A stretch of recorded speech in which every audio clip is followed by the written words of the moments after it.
Bonjour à tous, donc comme vous l'auriez compris sûrement dans la miniature de la vidéo ou dans le titre, donc voilà, voici le moteur Bidalo G1 radial de Tomahawk.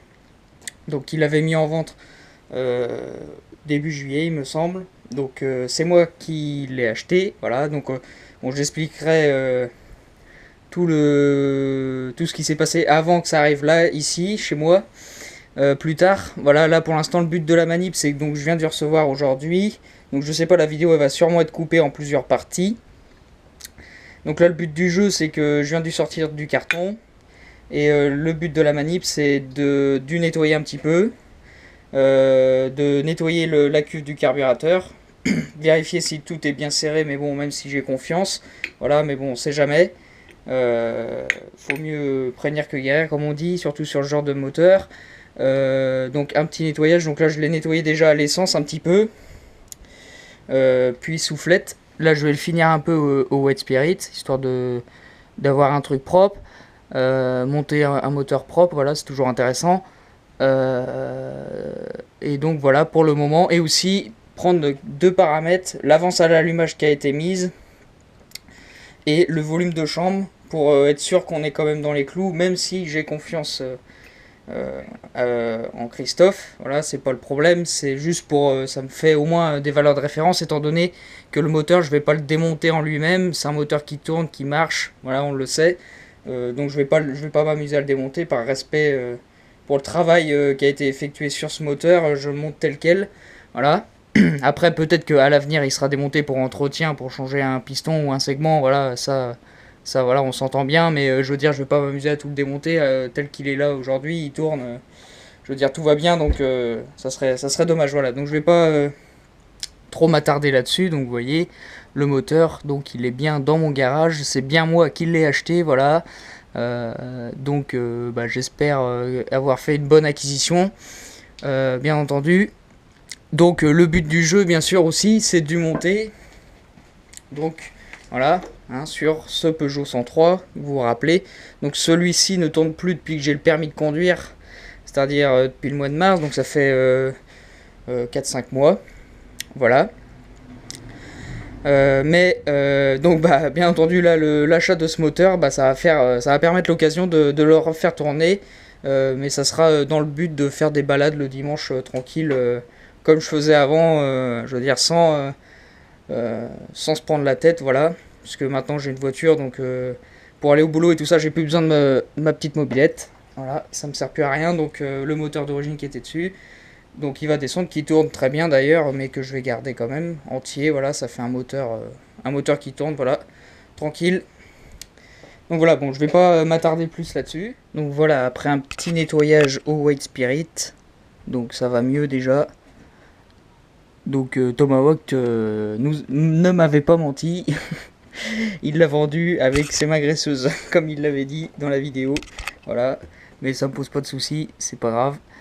Donc on reviendra sur l'histoire de ce moteur, sur pourquoi je l'ai acheté, sur comment il est arrivé ici, enfin sur tout ce qui touche un peu à ce moteur, voilà, sur l'histoire un petit peu, l'historique, dans une autre vidéo, voilà, ou quand le 103, à mon avis, il sera terminé avec ce moteur, sur pourquoi je vais le monter, voilà, je reviendrai tout ça là-dessus, sur le prix, voilà, en temps et en heure. Là, c'est vraiment des petites prises rapides de ce moteur, voilà. Donc là, qui est vraiment une belle pièce, hein, comme on peut voir ici. Donc tout ça, on verra ça en détail, là, les pattes qui ont été réalisées par Christophe. Voilà, donc c'est vraiment une belle pièce en général, voilà. Toutes les pièces sont bien assemblées. Donc voilà, sur le système de l'échappement, voilà, la rafistole, mais ça, voilà, hein, c'était convenu dans le truc. Donc d'ailleurs, on voit que ça tient. Donc on reviendra sur tout ça un peu plus tard. Donc voilà, donc là, je viens de mettre ma petite piche de calage. Et donc, l'avance à l'allumage est de 1.1 avant le PMH. Donc c'est très bien, on touche à rien. Alors je sais pas quelle avance initiale lui il avait mis, mais je vois ici sur le stator qu'il a son repère, hein, qui faisait et qu'il doit faire toujours pour le caler à la main sans piche de calage ni comparateur, voilà, pour le faire vite fait. Donc si tu l'as fait comme ça, et ben ton vrai calage est de 1.1 avant le PMH. Donc ce qui est bon, hein. Moi je m'attendais à 1.25 et 1.30. Là on est à 1.1 exactement. Donc c'est bien, c'est correct. Bon, je viens tout juste de prendre mon volume de chambre avec ma petite seringue là, mais qui va bien. Et donc en fait, je me suis un petit peu trompé. Sachant qu'il a fait de la compétition avec ce moteur, je sais pas si voilà, il a roulé comme ça ou pas, mais il comprime quand même pas trop mal puisqu'on est en volume de chambre à 3,4, donc ce qui fait 15,7 de rapport volumétrique. Donc on est à l'équivalent de mon moteur qui est de circuit sur ce MBK, voilà, exactement la même valeur. Donc bon, on va laisser tel quel.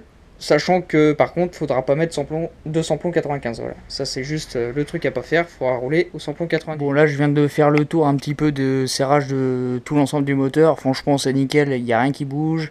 Tout est serré correctement. Voilà. Mais alors, par contre, voilà, ce qui est intéressant, c'est que c'est que des vis à la con, entre guillemets. Puisque ici, c'est du 11, vous voyez. Donc, forcément, si c'est des vis américaines ou. Enfin, je pense d'ailleurs, oui, parce que en fait, il n'y a aucun, même les vis de Carter, c'est du 11. Enfin, il n'y a rien d'habituel par rapport à chez nous, voilà. Donc voilà, je trouve ça assez drôle, quoi.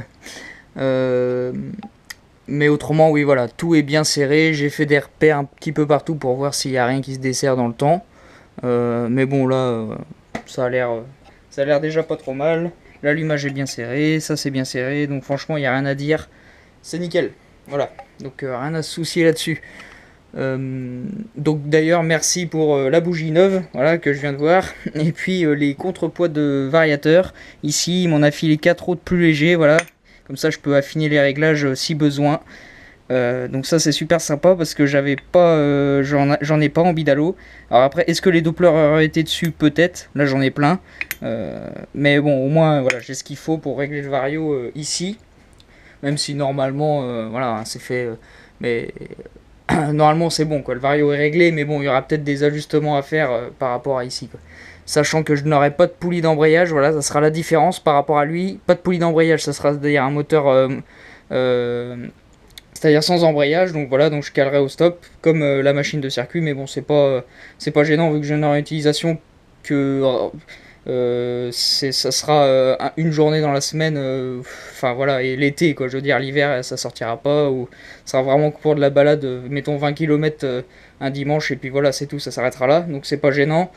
Et puis je n'aurai pas le pot qu'est-ce que je raconte, Ninja, voilà, carte noire G2, ça je ne l'aurai pas, j'aurai le pot Doppler, donc voilà, ça sera les deux critères qui changeront, donc forcément le moteur va se comporter, sera sûrement moins pointu que lui quand il l'avait, avec le pot Ninja, la poulie d'embrayage et tout le bazar. Ici il sera moins pointu, déjà avec le pot Doppler ça va le calmer direct. Ça sera peut-être d'ailleurs un moteur qui sera plus coupleux, voilà, et qui ira moins chercher les tours, ça c'est garanti, sûr. Mais moi ça me dérange pas perso, voilà, je sais que ça tournera dans tous les cas, ça tournera fort et très bien. Bon, dernier démontage, la cuve, c'est nickel, tout est propre dedans.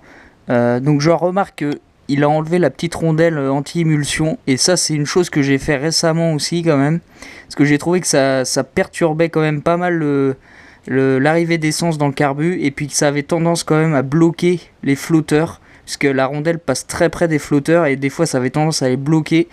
Et je doute, ça m'étonnerait pas que j'ai eu des problèmes de réglage de carbu aussi à cause de cette rondelle qu'il y avait. Donc lui je vois qu'il l'a viré, et moi maintenant je l'enlève également sur un montage souple. De toute manière il n'y a pas d'émulsion, donc ça pose pas trop de soucis.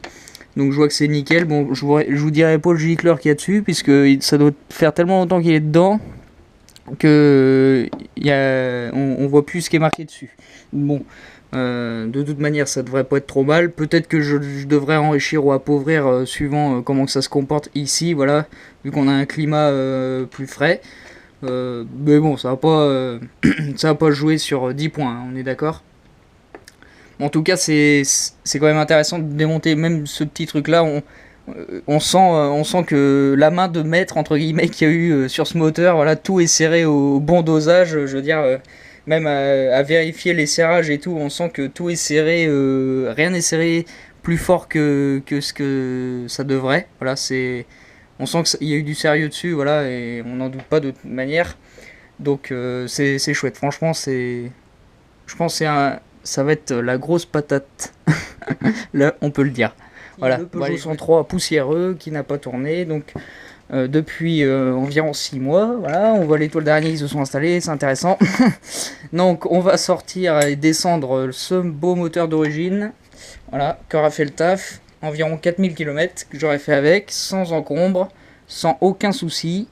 Voilà, donc d'origine, le pot, Doppler, Vario Doppler, carbu de 15, 80 km/h au GPS sur un plat, certifié, GPS Garmin, fiable, tout en étant hyper fiable, hein, bien entendu, et puis à rouler tout le temps, et sans trop consommer, voilà. Donc pour moi, si vous avez une mob, et si leur ressort moteur Polini, mais à la limite, leur ressort moteur d'origine, ça peut le faire, parce que moi j'ai coupé la patte sur le bras oscillant, donc je peux plus le mettre. Mais si vous avez un ressort moteur d'origine, ça fait pareil, hein. Et donc du coup 4000 km, voilà, je disais, sans trop consommer, avec de bonnes performances, avec un vario bien réglé, une transmission en 11,56, voilà, c'était bien, ça montait bien les côtes, 80 km/h sur un plat, tranquille, sans s'énerver. Donc voilà, c'était franchement, pour moi c'est la config idéale pour rouler tous les jours tranquille.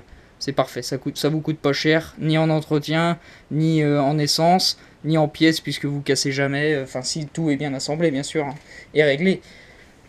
Donc voilà, c'est parfait. Donc ce moteur là, je vais le garder quand même, ça me fait de la pièce en plus. Et puis voilà, de toute manière, je vais pas m'amuser à le démonter non plus, ça sert à rien, parce qu'il tourne tel qu'il est là, il pourrait tourner. Voilà. Sauf que moi j'ai piqué 2-3 trucs pour la mob de circuit, comme l'anti-patate que j'avais pu, la cartouche c'est pareil, donc j'ai piqué 2-3 petits bazars. Donc là voilà, je peux pas le démarrer quoi. Mais bon, je m'en fous, hein, de toute manière, ça va bientôt être remplacé. Donc voilà. Donc le moteur est toujours là, voilà. Là je vais m'amuser à le descendre ce soir, et puis là cette fois-ci ça va être tout. Donc voilà. Tac. Donc là, l'axe moteur, et puis si on n'est pas trop mauvais, ça doit descendre tout seul.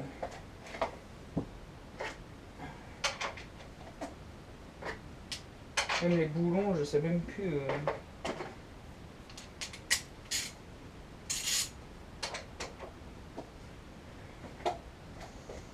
Tac. 3 habitués au MBK maintenant.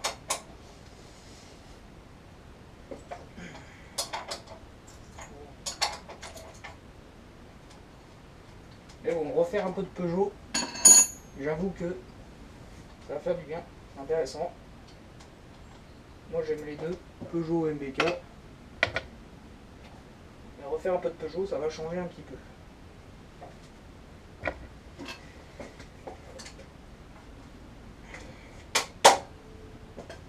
Donc l'axe apparemment qui est un peu coincé.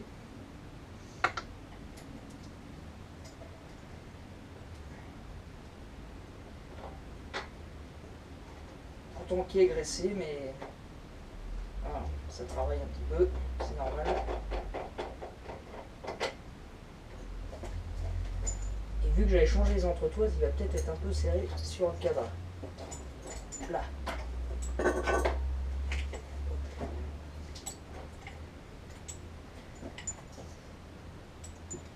Bon, on est toujours aussi bon quand même, on arrive à descendre un moteur. Tac. Bon, lui par contre il est un petit peu graisseux, hein, c'est normal, l'utilisation, voilà, et un peu poussiéreux. Bon voilà, tac, le moteur d'origine est descendu.